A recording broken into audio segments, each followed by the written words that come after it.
মুনকার। এটার কি বলে? আপনারা পড়ছেন না, তা'মুরুনা বিল মা'রুফি ওয়া তানহাউনা আনিল মুনকার। সৎ কাজের আদেশ, অসৎ কাজের নিষেধ।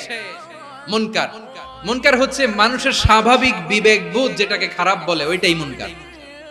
পৃথিবীর সব আসমানি গ্রন্থ যেটাকে খারাপ বলেছে, মানুষের স্বাভাবিক বিবেকবোধ যেটাকে খারাপ বলেছে, এগুলো সব মুনকার।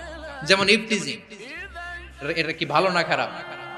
মজুদদারি, খাদ্যে ভেজাল দেওয়া, ওজনে কম দেওয়া, মাছে ফরমালিন মিশানো, চাঁদাবাজি, টেন্ডারবাজি, দখলবাজি, এগুলো আমাদের স্বাভাবিক বিবেকেই বলে এগুলো খারাপ, এগুলো হচ্ছে মুনকার।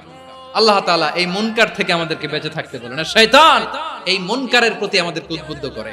আল্লাহ তাআলা বললেন, ইয়া আইয়ুহাল্লাযীনা আমানু লা তাত্তাবিউ খুতুওয়াতিশ শাইতান ওয়া মান ইয়াত্তাবি' খুতুওয়াতিশ শাইতানি ফাইন্নাহু ইয়া'মুরু বিল ফাহশাই ওয়াল মুনকার।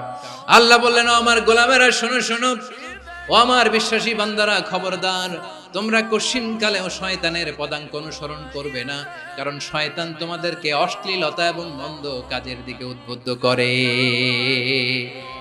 আমাদের কাজ হচ্ছে শয়তান আমাদেরকে যেদিকে নিতে চায় আমরা তার উল্টা দিকে যাব। শয়তান এই মন্দ কাজকে আমাদের কাছে বিউটিফাই করে, চাকচিক্যময় করে আমাদের সামনে উপস্থাপন করে।